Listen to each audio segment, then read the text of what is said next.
FPL season is well and truly back. The new Premier League season is on the horizon, and it is that time of the year again. The sleepless nights, the anxiety, the never ending drafts begins all over again. Today, we're going to go through each of our teams, each of our current drafts, the 19th and 20th versions. We're going to discuss who we're bringing in and why, and who we are avoiding and why. Roll that intro.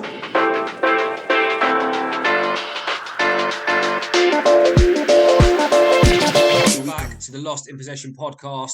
If you're here for the first time, do us a favor and hit that subscribe button. It takes 2 seconds and it's free, and you will be getting weekly content from us without fail throughout the entire season. So please hit the subscribe button. Let's get things kicked off straight away. Jamie, we'll come to your FPL team first. If you had to guess, is it over under 50 draft picks you've made so far? Oh, that's a good line, I think. I actually think it's just under. It's close. I would say it's close. I've been tinkering with just sort of like changing one player here and there. But yeah, let's straight away get into my team. So with my goalies, I normally go with a 4.5 and a 4.0 keeper. I think I've done once. I've picked a 5.0 keeper, but I can't remember who it was, and I don't like spending much money on the goalies. I've started off with Leno in goal. Last season for Fulham, he had a great season, tons of save points, and then getting some bonus points as well. So I feel like Fulham can easily do the same again this year. So I expect him to be getting good save points, even if he isn't keeping them clean sheets. And then my 4.0 keeper is Areola. And I brought him in because West Ham's goalkeeper situation isn't secure, and he could be coming in if Fabianski doesn't sign a new contract. I'm not aware he has one at the moment. But anyway, he's a 4.0 goalkeeper, lowest it can be. If he doesn't play, he doesn't play. I'm not too concerned. Into my defence, I've got Estupiñán. I can't say his name really. At Brighton, Gabriel at Arsenal, Trent at Liverpool, Ake at City, and Bayer at Burnley. I think starting off, I'll start with the 8.0 Trent. I think he's probably the biggest talk of the defensive players. He's a lot of money. It's as straightforward as that.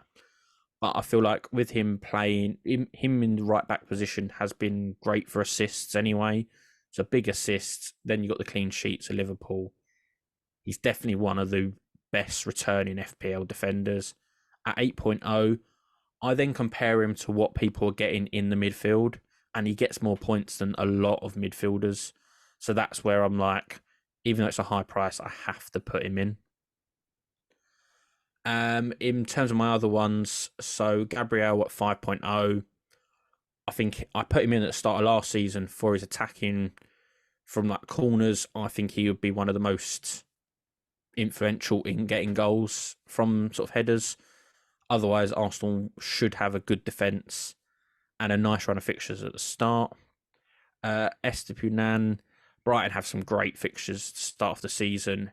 He's pretty secure in that defence and will be getting forward. So I think at 5.0, once again, he's a bit of a no-brainer for, I think he should be in most people's drafts. The ones that are probably not as secure is Ake at 5 million. Just looking at City at the moment, I'm not sure who else is going to be the left back. Obviously, Akanji did play there a few times, and he's also at 5 million, but I think Ake will be the left back as it currently stands, but that really could change. So he's someone who could be not there on the actual first game week.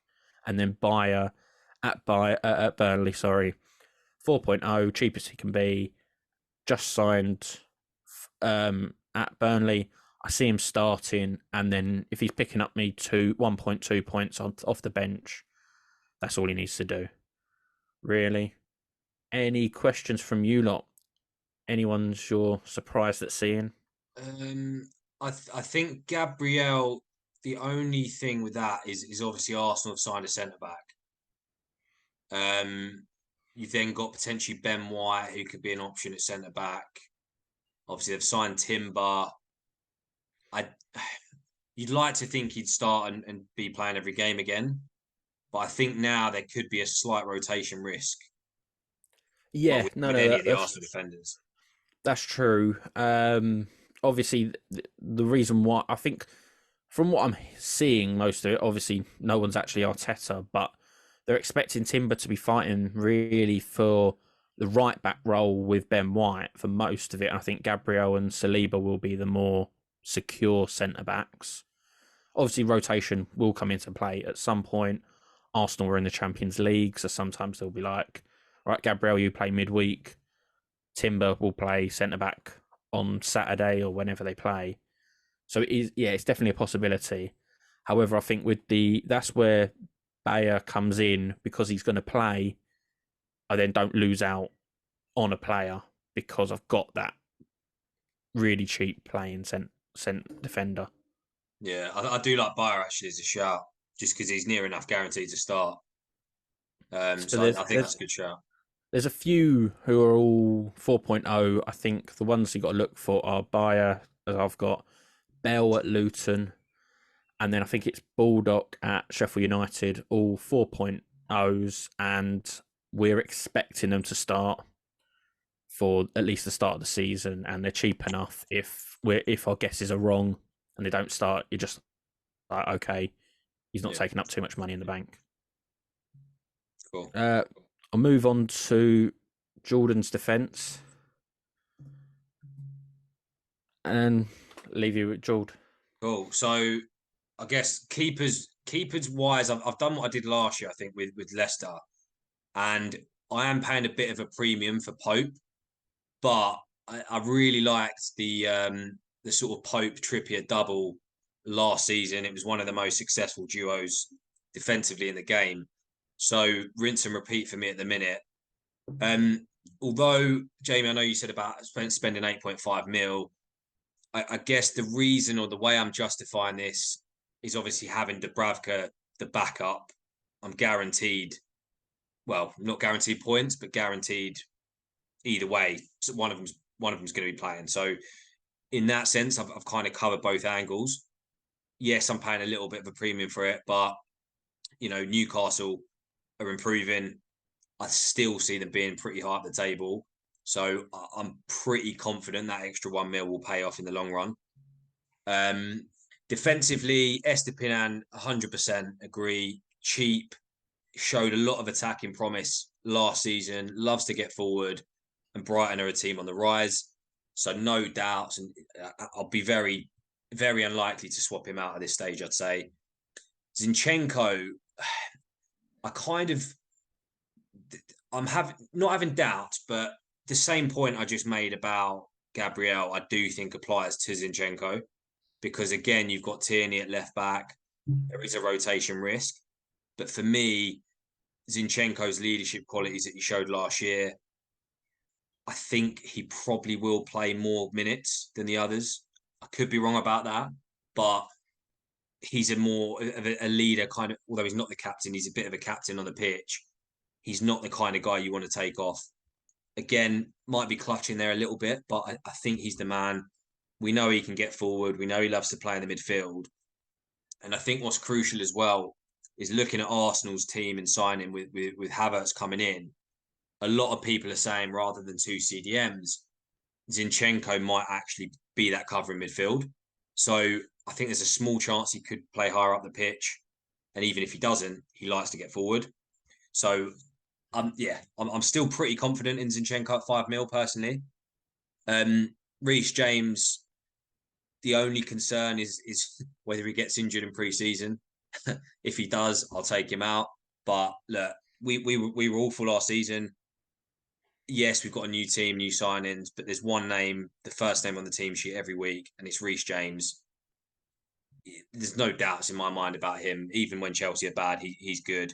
And I don't want to jinx it, but surely we can't be as bad as last season. And then Trippier, already covered him. Pope, Trippier, the duo. Trippier, I don't think played every minute, I believe, or started every game. Some ridiculous stat last season. So no doubts there. And Stone, You having Ake, to be honest, Jamie, kind of, let's put it this way. Your logic is kind of right at the minute. He does seem a shoe in to start left back if you don't make any more signings.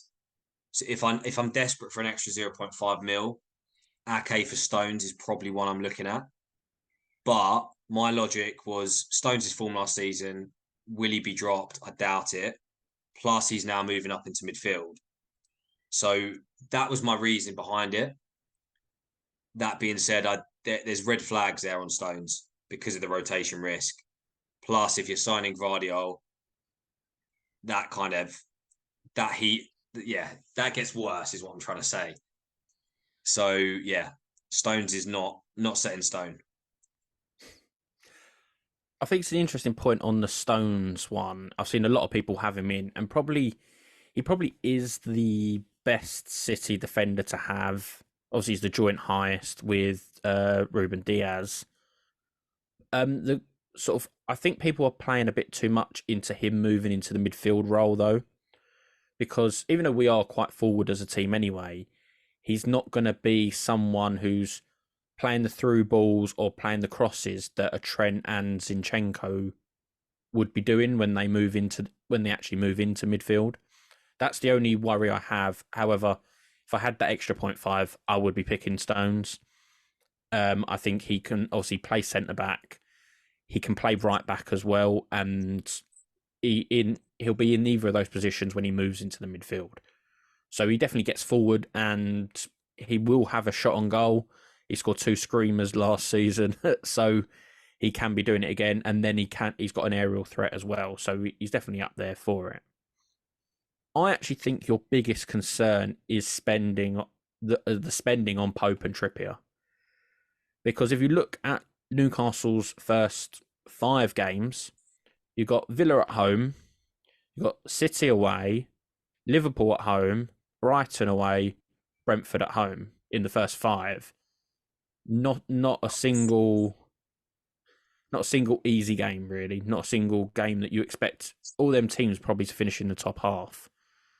So it's quite a worry that you've spent obviously what's that 11, 12 million, ignoring the sub goalie, 12 million on Trippier and Pope with them fixtures, and then I think after that Champions League will start.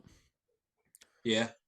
And then there could be some rotation. Probably Pope will be fine, and then even if Pope's rotated, you've got the goalie covered. Trippier, although I don't see him being rotated, it's just tough fixtures. Are Newcastle going to bring in someone just to replace him? Because he can't play. I don't think he can play 38 games plus however many in the Champions League. It's the only sort of worry for it. I think that's valid, actually. I didn't really consider that at this point. And the fact he is 6.5 mil as well. It's a very high price. Yeah, he's much higher than all the others. It's literally you've only got Trent above him in price. Yeah. But I guess it also, if he is failing, you can drop him to any player on the pitch. Is the only plus size. So you can if you just hold him for 2 weeks, go, you know what, Newcastle look rubbish. Drop him down to a 4.5, 5 million. You got money to burn elsewhere, basically. Yeah. No, I think it's fair. James, I think will be in a lot of people's teams if he's fit. But I think it's more everyone's scared of the Liverpool first fixture. Yeah. And of how bad you were last season, really. But after that, you've got I think you've got like 3 really nice games in a row where everyone's going to be like, how do I get James in my team? Or it's James or Chilwell, they're both the same price. It'll be the same for either. Yeah, I think James is a good pick. I think the first game is a free hit. I don't really think it matters. If you're going to lose, you're not going to lose heavily, so he'll be crucial to the play in that game. John Stones, yeah, pure tactically, I think go if he moves into midfield, and I think out of the centre back sort of positions, he's probably more likely to get a goal than most other defenders. Gabriel does. I think he got 3 last year for Arsenal, so that is a good choice. But yeah, I think that's a very versatile back defence there, but I agree with the whole Champions League thing in Newcastle. I don't see Trippier at like, what is he going to be this year? 33? Might already be 33. I don't see him playing every single game, and maybe they'll put him in the Champions League games and rest him against certain other teams. So rather than that, I think it's a logical choice for the start, for the first few games at least. Right, let's move on to your team, Reece, and away on to you. Yeah, so here's the team I've gone for. Pending, of course, I've done the same thing in goal. I've just rotated the two Everton goalkeepers. I do expect to change that, depending on a certain goalkeeper's arrival at one of those Manchester clubs. I think Pickford is a good shout. I think he was crucial to Everton's survival. Really, I think he's going to be crucial again if Dyche is going to tighten up at the back. In defence, I think we've all got a full house on Estupinan. I think he's again a decent player. I think he'll get forward a little bit more. And the first game of the season is Luton, so it's very common that the newly promoted teams tend to lose their first game away from home. So I think he'll be crucial for that. I've also gone for Sven Botman. I think consistency with him and decent price. Ahmed Dozic, at Sheffield United. I know you probably don't know much about him, but I know he's an outstanding centre back. My problem with him is I think Sheffield United are probably going to concede too many goals. And of course, Trent and Stones. We've already said a lot on them, and I don't think anything else needs to be said. Yeah, Botman, I think, is the pick of the choices for the 4.5 million defenders. Yeah, I think it's just the sort of same as I said about Jordan's. It's sort of, could Botman wait to get into your team after the first 5 games when their fixture list clears up, and in that time have, well, I guess you've already got Pickford's and not Tarkowski, but maybe even like a Mings where Villa's fixtures aren't too bad, same price point, and then it's just a straight transfer over. But getting him in now, I don't think it's going to hurt your team. But yeah, No, I'm not going to say I can pronounce his name, but the one at Sheffield United, are they going to concede too many goals? That is the big worry there, I think.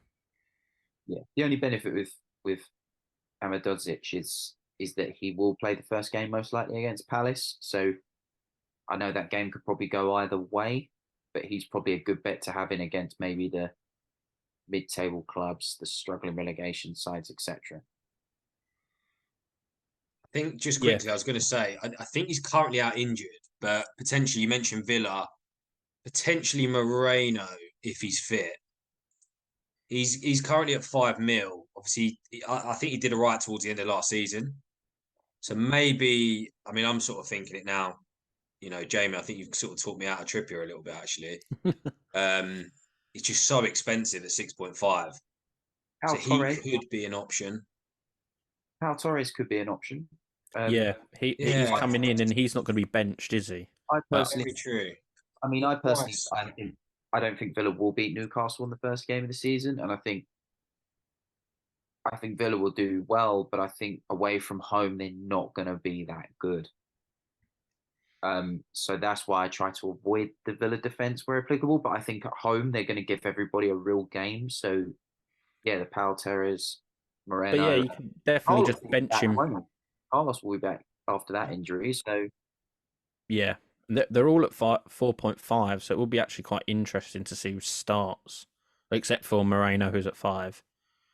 Yeah, So yeah, I think Moreno's more of a shoe in if he's fit. I think because if fine. you're like, if what Reece is saying, you don't think you're not confident against Newcastle, you can just wait to see the first game, can see who starts, and you can transfer the next one of them in. Yeah, I'd be surprised. I'd be surprised if Torres doesn't start. He's signed. He'll have plenty of time to get match fit, plenty of pre-season. So at 4.5 mil, I think Pau Torres is one to put on the watch list. Let's say. Yeah, definitely. I think into midfield, Reece, do you want to just carry on? Go with your midfield, and then we'll go back. yeah. So again, this will be pending to change here. I've gone for quite a different mix. I like to try and put as many different players in my team as possible, just because I think sometimes it's too easy to have too many players playing against each other at once. But I think Eze, I think he got, was it 10 goals last season in the league? Most of those are pretty much in the second half when they sprung to life. So I expect more of the same from him. Matoma, again at home to Luton, with McAllister gone, there's going to be more on him to perhaps deliver. So I think he should step up. Rashford, outstanding last year, plays up front sometimes as well. What more do we need to say about Rashford? Now, the last two I think are really good picks. So Bosley, sorry, the summer signing for Liverpool from Leipzig. I like him a lot. I think he's a world-class player. I think he's creative. I think he can attack. He can score goals. Will it be difficult against Chelsea? Yes, but it might be, again, a free hit for him to show what he's made of. And then Gibbs White. I think Gibbs White is going to probably be the unsung hero of the new season. And I think at 6 million, he's good value. He'll play every game. Look at how he was at the end of last season. He was on top form. So I think yeah, there's a midfield here that can bang in goals. As simple as that. Yeah, I like Gibbs White. I've got to say, I was really impressed with him at the end of last season, and if he can rediscover that form, or not rediscover, just continue that form. To be honest, I do like him at 6 mil. I think Soberslide, apologies if I butchered the name. I don't like him at 7 mil. I'll come on to it more when we show my midfield and why, but I'm not convinced that's a good buy at 7 mil personally. But the others I can't argue with. I think Rashford, he'll be in most people's team based on the last season form. Obviously 9 mil, it's not cheap, but he's effectively a striker. Mitoma, I don't know the ownership stats on Mitoma at the minute, but that'll be extremely high. Let me check actually quickly. Yeah, 38.1% as it stands. So can't argue with it, but it's kind of annoying because it's like, do you want to be different? Do you want to go for another Brighton player? Because there's a lot of them. I think that's probably what will happen this year. And then Eze, he was up there with some of the best midfielders last season. So I think, again, similar to Gibbs White, if he can find that form again, I think he's a great pick. Yeah, like what sort of Jordan said, Eze I think is quite a good, interesting differential pick as such. He's not in the template team that you're seeing around Twitter and on YouTube, really. So I think it's actually quite a different pick. And he's at the same price point as Matoma, and a lot of people go Matoma, as Jordan was saying, with 38%. But Eze outscored him last season, I believe. So, like, that's sort of, he can be quite encouraging. Obviously, Roy Hodgson is staying on, and that's when Eze's form picked up the most. So that could be helping. Mitoma's one that I'm slightly worried about for everyone, because I think he's someone that everyone's picking. You'll see he is in my team, but I feel like he might be like the one that everyone's certain on, thinking, yeah, he's great value, great this, and then he just doesn't perform in FPL. In FPL, so that's where I just think he's my one. I think he's just going to be jinxed. It seems great on paper, so there's no reason to not have him. But I feel like it's just something's going to happen. You always get it sort of 1 year when one player just doesn't do that well. He's more short term for me. I think against Luton he should do it. But other than that, I'll be looking to change and rotate. One thing about Eze I will mention is Palace don't really have a striker. Do they? They don't really have a 15 goal a season striker. He can fill that void, and I think Elise doesn't really score massive amount of goals, but he can assist. So if you're looking for two midfielders there, in a team that, like I said, they don't have that striker, I think that delivers consistently, they'll deliver for you. So, and also losing Zaha now, meaning he's probably going to start. Like, it's unlikely that he won't be starting. Is Zaha gone 100% yet? There's offers on the table. There's offers on the table, but there's offers from bigger clubs like PSG have offered. I think the Saudis have offered. I think it'd be very unlikely he goes back to Palace, but you never know. He might. You never know, really. He has been linked with a move away pretty much every season and stayed. Yeah, but he's out of contract now, so true. That's the difference. Rashford, or another one. I think he's just the most attacking option at the moment at United because they don't have a striker. When they sign a striker, it will depend on the profile of that striker, whether that will aid for Rashford or it's going to hinder him. I don't see Rashford picking up the exact same form that he had in that spell where he was scoring pretty much every game, but I still see him scoring a fair few throughout the season. So I don't think it's a bad pick. I don't know a lot about the Liverpool midfielder, so that's where I'd avoid at the moment. And Gibbs White I quite like. Cheap, 6 million, can help like increase like player positions elsewhere. So I think it's not a bad shout at all.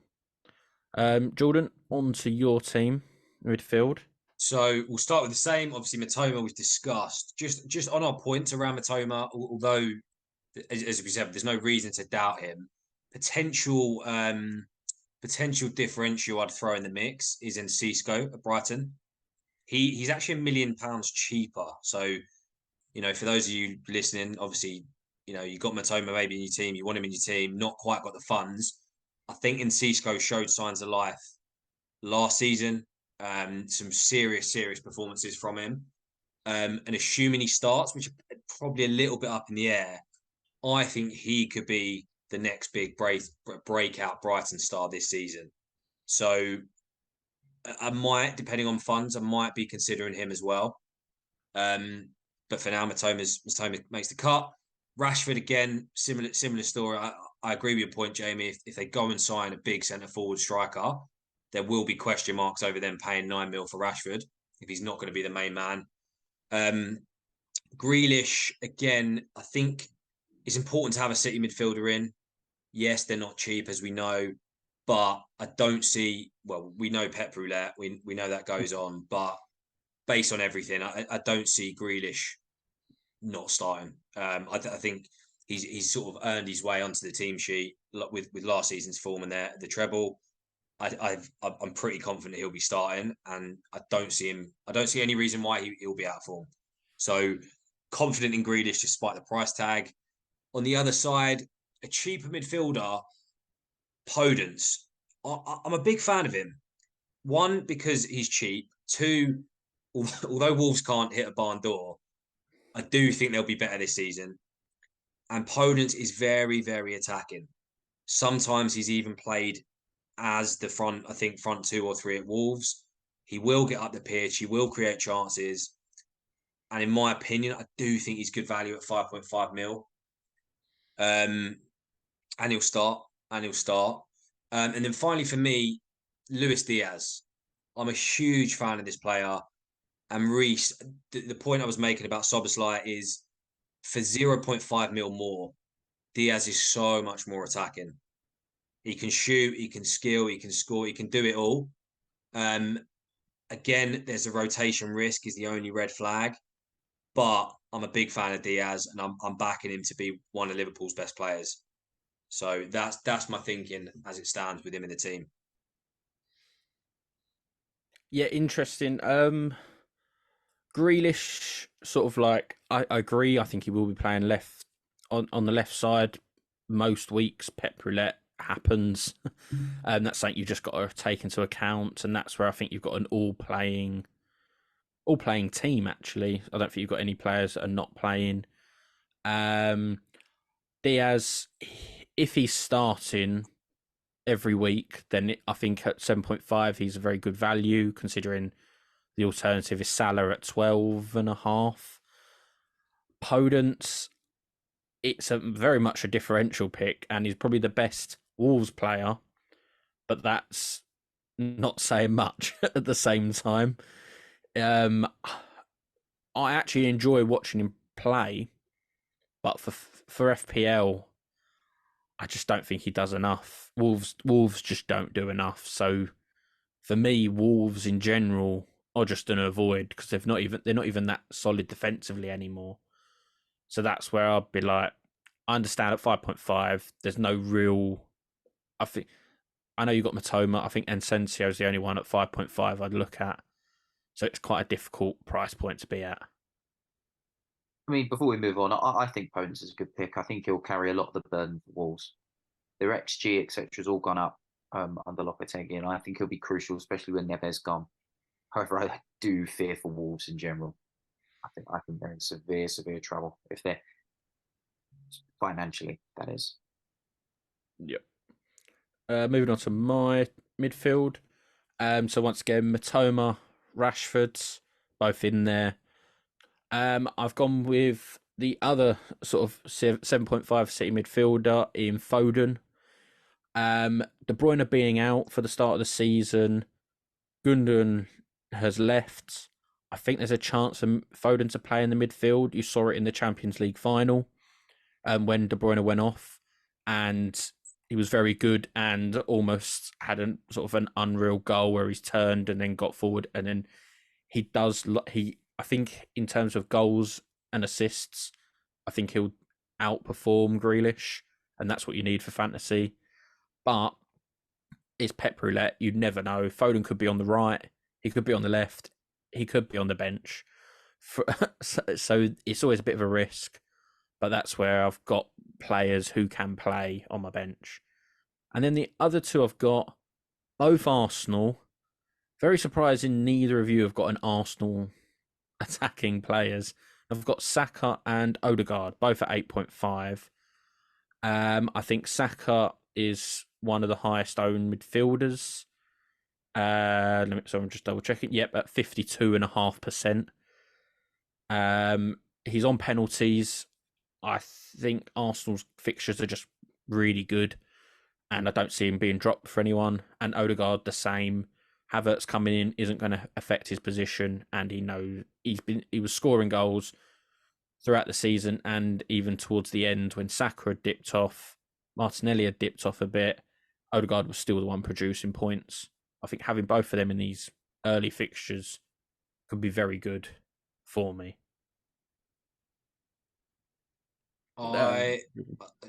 Did you do? Sorry, did you? Yeah, you touched on the others. I was going to say, looking at Arsenal's fixtures, I do kind of agree with this current draft of mine. I that was the one thing I was like, I might have to change that. And now I'm looking at the fixtures again. I'm sort of starting to doubt myself because you've got 6 or 7. I mean, not easy, but nice fixtures. Yeah, not horrible fixtures.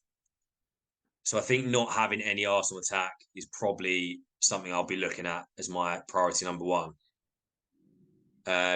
I don't necessarily agree though with you having both. I've got to be honest. So with Odegaard, I do think there is, although he'll still be an attack, I think with Havertz coming in, I think there will be question marks about whether he's going to play exactly the same role. What I would argue is I think there's a risk of Odegaard dropping deeper. So I'm not completely sold on Odegaard personally. And if I had to get an Arsenal player on my team right now, I would go down the Saka route. But I don't know. I'd agree on Saka. Saka, if you're choosing between Saka and Odegaard, I'd choose Saka. The penalty thing I think adds to it as well. But yeah, so that's sort of where I am with that. But I feel like because of the fixtures, I'm attacking the fixtures, and then I can get rid of one of them very easily at 8.5. Yeah. To be honest, their fixtures are good, so it's not like it's too high a risk having both. But I just think Odegaard, I don't know, he's got a lot to live up to replicate what he did last season. And go on, Reece. What about James Maddison? No one's mentioned him yet. I think he's about 7.5 million, so he's a bit expensive. And I suppose that Jacob Ramsey performed better than him. Well, they got the same points last season. He's significantly cheaper. But is he somebody I think people should be exploring? Not right now. So actually, if you check us out on TikTok, he was in one of my people to avoid. And the reason isn't because James Maddison's a bad player, because that's not the case, and he's actually a very good FPL player. We just don't know what's going on with Spurs enough. We don't know if the manager's going to come in and it's going to work out. I think with Spurs, you wait and see on their players. Because you've also got Son that you could probably fit in there. Like, I need 0.5 more to get Odegaard to Son, and Son's won a Golden Boot before. So it's definitely possible to have Madison in. I just don't know. I don't trust Spurs enough at the moment, and Kane might even leave. That might help, but I think it might help the other players get more FPL points. But it's more, I just don't trust Spurs enough. That's why they're not considered in my team at all yet. Give it a few fixtures. If I think they're performing well, then I'd start to add them in. But right now, I'd say avoid. Yeah, I'd agree, to be honest. And looking at the fixtures, though, they're like not that difficult in theory. You've got, Brentford away, which is tricky. Then you've got United at home, and then you've got a couple more away. Albeit it's Bournemouth and Burnley that away next, but they're games that can be tricky. And as Jamie said, if Kane, well, actually on the Kane point, I do agree. I think if Kane leaves, actually Madison becomes a better choice. Weirdly, but does kind of make sense. But yeah, three away fixtures in 4 games in the first 4. I don't think it's great, especially for a new player and a new team, new manager. I don't know. But like you said, with the first 2 fixtures being Brentford away and United at home, is that right? Brentford away, United at home, first 2. Yeah, Yeah, they're the 2 tougher games out of the 4, like you've just said. So after that, you can be like, right, they actually perform well against Brentford and United. They should perform well against Burnley and Bournemouth. So then you start putting him in. So that's where I think wait for the first 2 at least. Then you can chuck him in. I think that's the way to go with Spurs players at the moment. Yeah, I think that's fair.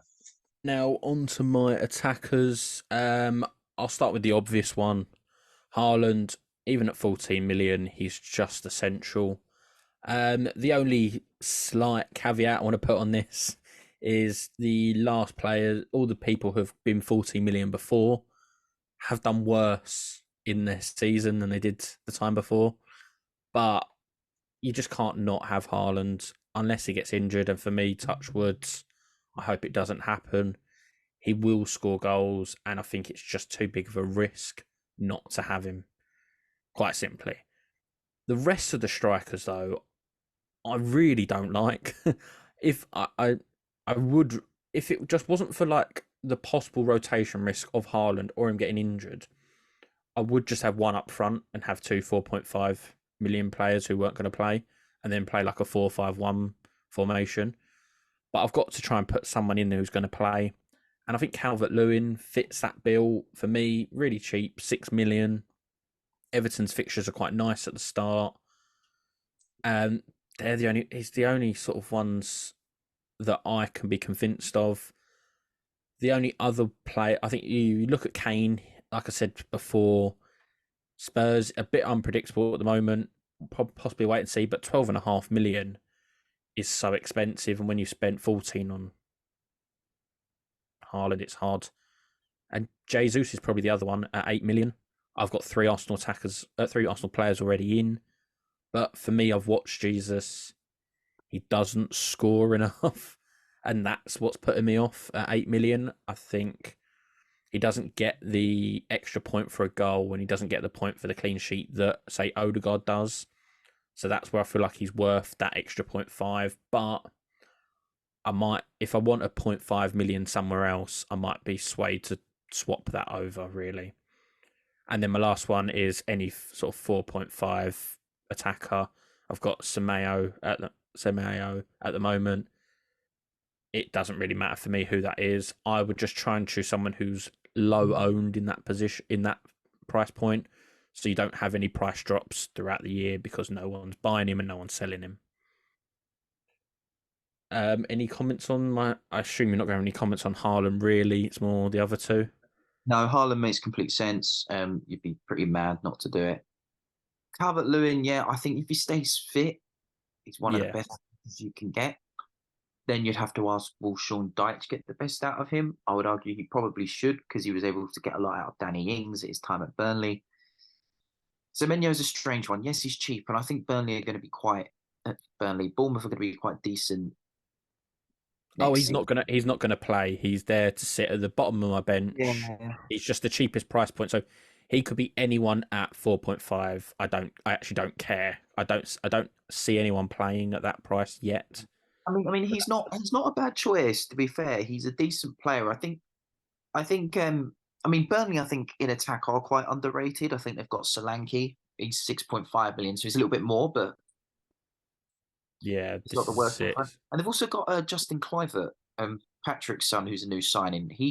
I think he comes under midfield though. Unfortunately, he can probably do a job up front, so that's something to consider as well. But I think they're quite logical choices.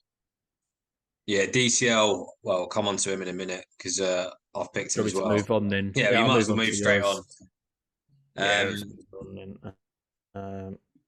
A second. There you go. Cool. So yeah, in agreement on Haaland. 85.8% owned. So there's about 14% of lunatics out there. Do I think he's going to beat last season's goal tally? Probably not, because it was just so ridiculous. But you can't, even 5 less goals is still has to be in the team.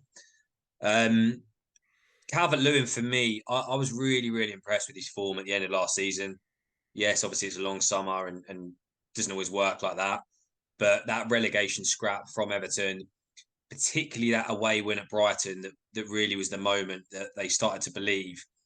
I was very impressed with Calvert-Lewin's performances. It was a bit of a throwback to, the player we have seen. So I'm pretty confident in Calvert-Lewin being central. Again, Everton's fixtures are mixed, but ultimately, I think for 6 mil, I think he's going to be really good value. And as we know, he can have a quick, productive start to a season as well. Might end up getting injured, but we can sub him out then. And then again, similar logic. Awoniyi, big fan of him. Again, similar story. Phenomenal form at the end of last season. He's big. He's got pace. He can finish. I'm just generally a big fan of him. The kind of risk, if I'm going to be honest, of my team here is 3 strikers who will start. Am I going to want to start all 3?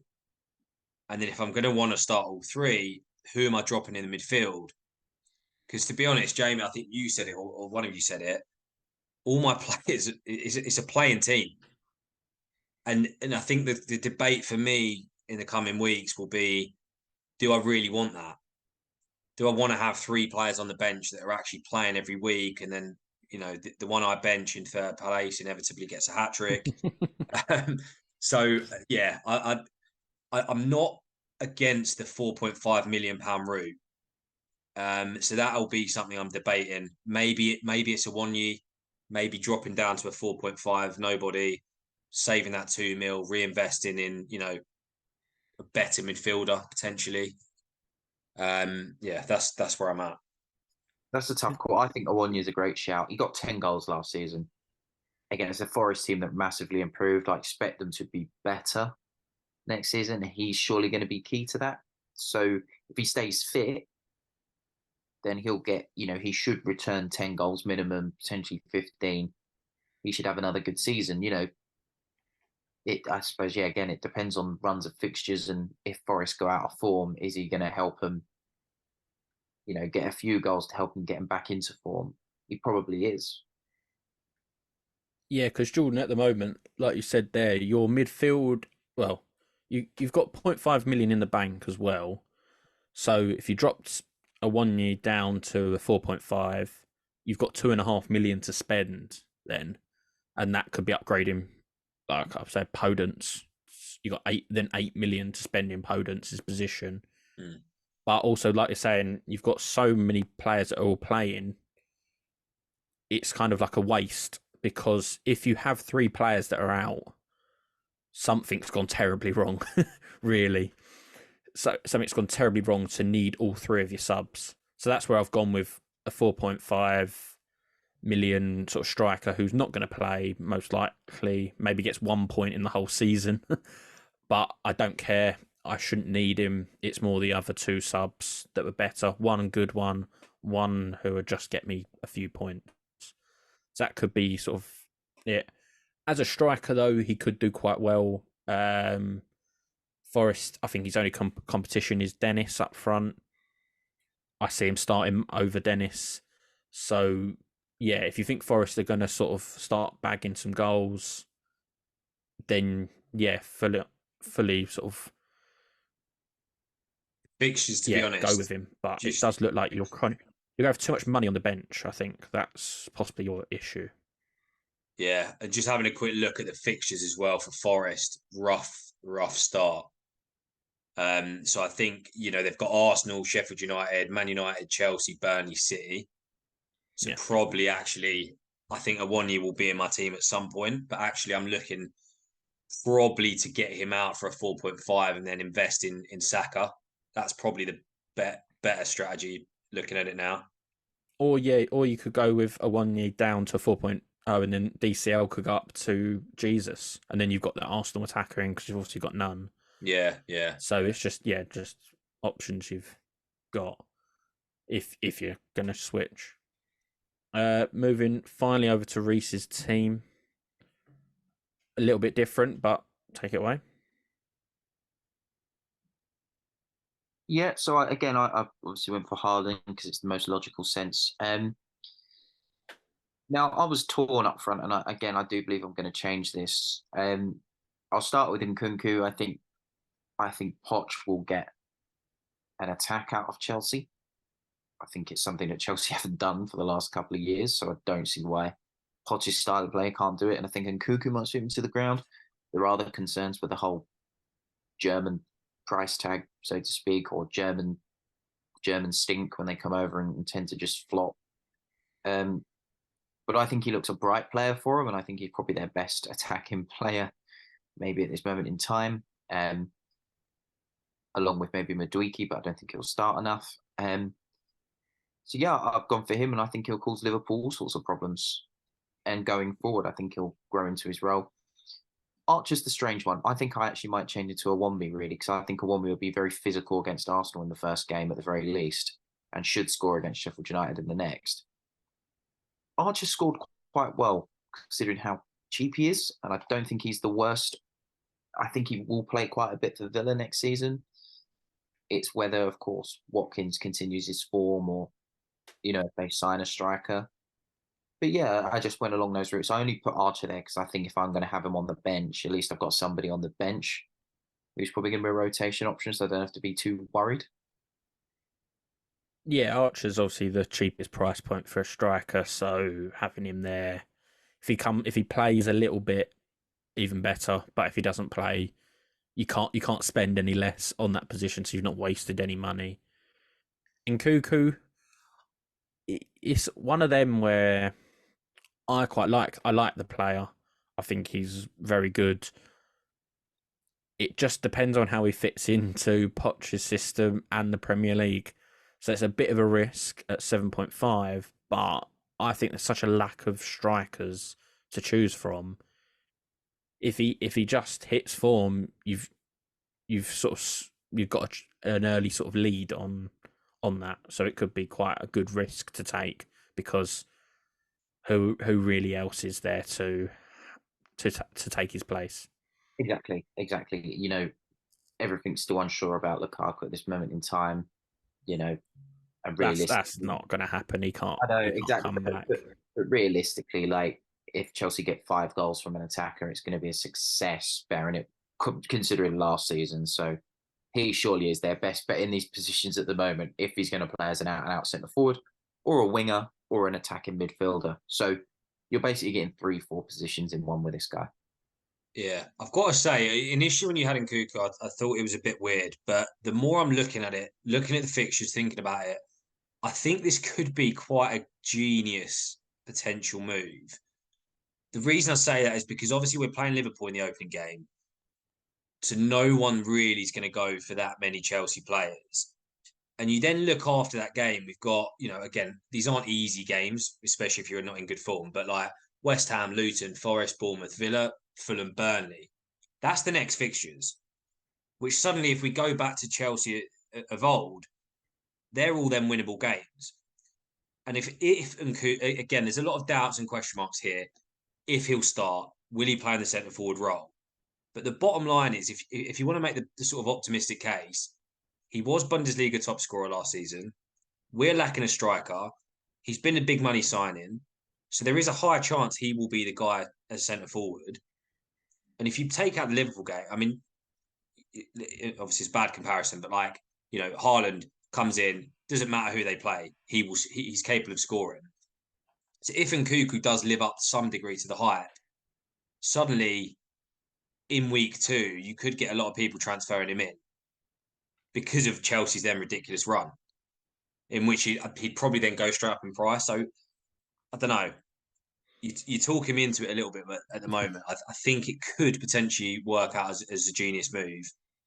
But there's so many question marks about us at the minute. I still think he's a bit of a gamble.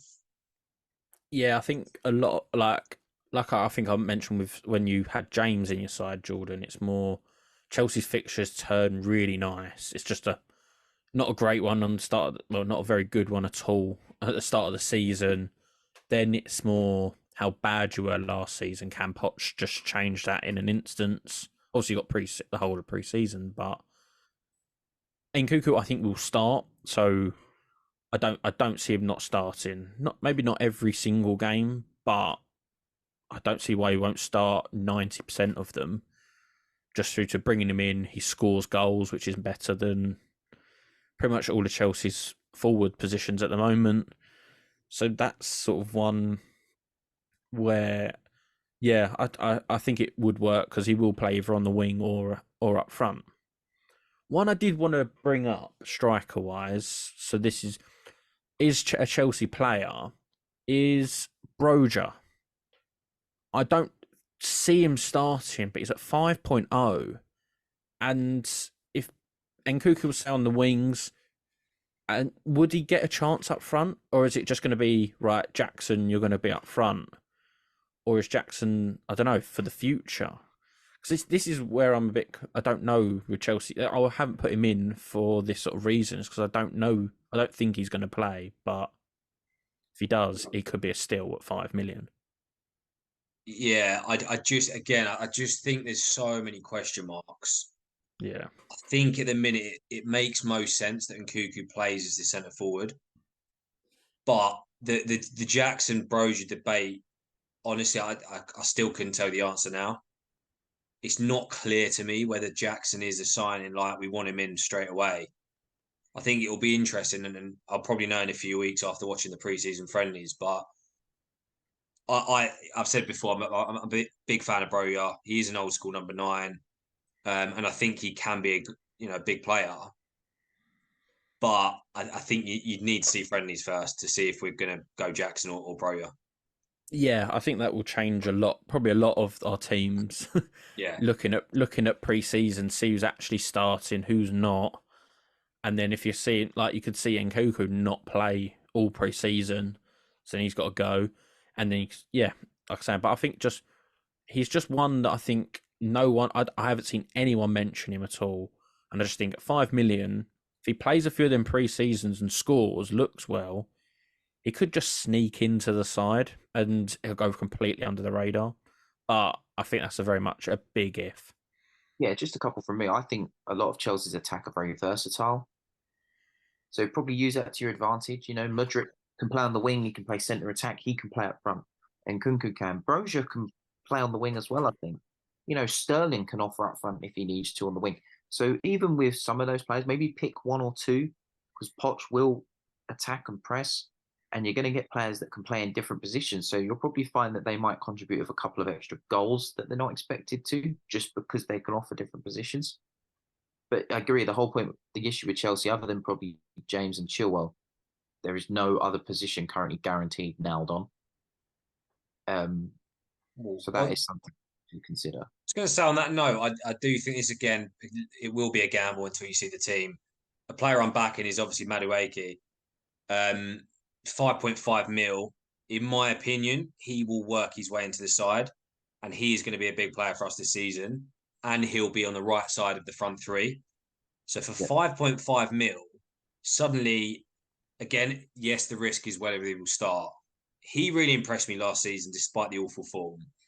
I think he will start most games on the right side of midfield. So suddenly to flip that, you've got a £5.5 million player playing for one of the big sides with 6 or 7 easier games. I think he could be worth a gamble. Because suddenly, if he is in the starting lineup, well, if he is in the starting lineup and he will be playing in the front three if he is, 5.5 mil suddenly becomes insane value. Yeah, I had him in my first draft over Matoma. But I agree, it might be the first couple of games when you start to tinker with your team, he might not play. But other than that, I think he is a definite nailed on one. Another one I think he's not Chelsea related, but I think for the same price as Nkunku is actually Darwin Núñez. A lot of people looked down on him last season, but I think he's going to be better. So I think he could be an option. I think he's got too much rotation because you've got Gakpo there, Jota as well. I think them three are all fighting for that position, and it's just. I think he'll be number 9 outright though. He's been given the number 9 shirt. I think he'll take that position. Gakpo and But Diaz. he had to be for the price they paid. They weren't going to give him, like once that shirt came up.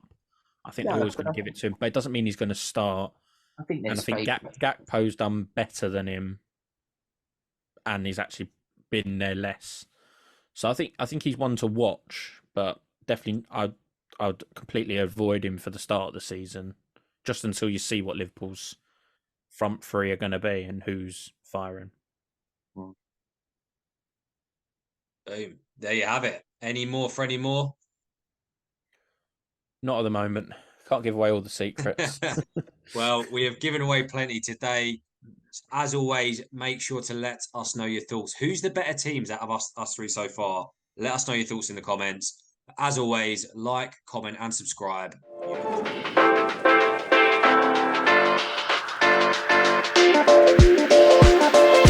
Here we go.